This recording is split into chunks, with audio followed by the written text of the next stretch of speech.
Hello everyone. ఈరోజు మనము తెలంగాణ చరిత్ర ఉద్యమం నుండి తెలంగాణ ప్రాంతంలో వివిధ సందర్భాలలో ఏర్పాటు చేసిన కమిటీల గురించి నేర్చుకుందాము. ఈ కమిటీల నుండి ప్రతిసారి ఎగ్జామ్లో తప్పకుండా క్వశ్చన్స్ వస్తాయి. గ్రూప్ 2లో అయితే తెలంగాణ చరిత్ర ఉద్యమం ఒక 150 మార్కుల పేపర్ కాబట్టి 10 క్వశ్చన్ల వరకు వచ్చే ఛాన్స్ ఉంది.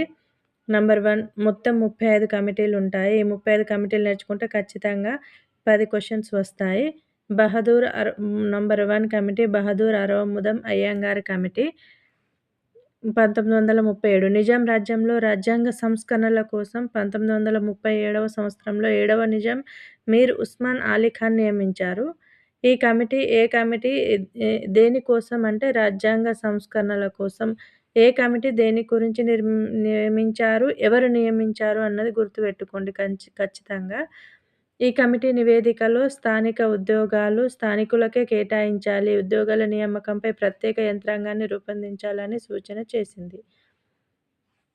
రెండవ కమిటీ ఎంఎస్ భరూచా కమిటీ 1939.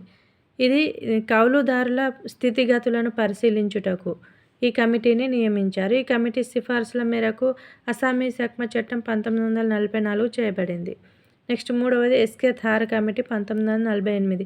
ఇది అందరికీ తెలిసిందే. భాషా ప్రయుక్త రాష్ట్రాల కోసం ఏర్పాటు చేయబడిన కమిటీ 1948 జూన్లో ఎస్కే థార్ అధ్యక్షతన భారత రాజ్యాంగ సభచే ఈ కమిటీ ఏర్పాటు చేయబడింది. నివేదిక: భాష ఆధారంగా కొత్త రాష్ట్రాల ఏర్పాటును ఈ కమిషన్ తిరస్కరించింది. పరిపాలన ఆధారంగానే కొత్త రాష్ట్రాలు ఏర్పాటు చేయాలని సూచించింది. Next JVP committee 1948.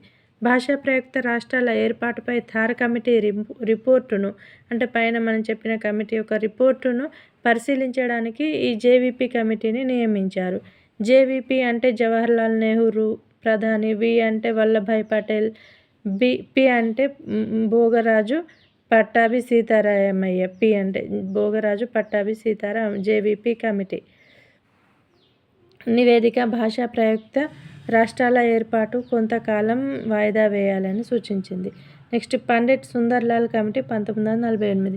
JN Chaudhari military ప్రభుత్వ పాలనలో కమ్యూనిస్టులు ముస్లింలపై జరిగిన దాడుల వలన నెలకొన్న పరిస్థితులను అధ్యయనం చేయడానికి ఈ సుందర్లాల్ కమిటీని ఏర్పాటు చేశారు.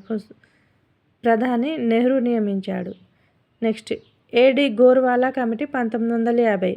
1950 సంవత్సరంలో హైదరాబాద్ రాష్ట్రంలో పరిపాలన, ఆర్థిక పరిస్థితులను మెరుగుపరచడం కోసం సలహాలు ఇచ్చుటకు హైదరాబాద్ రాష్ట్ర కేబినెట్ ఏడి గోర్వాలా అధ్యక్షతన ఒక కమిటీని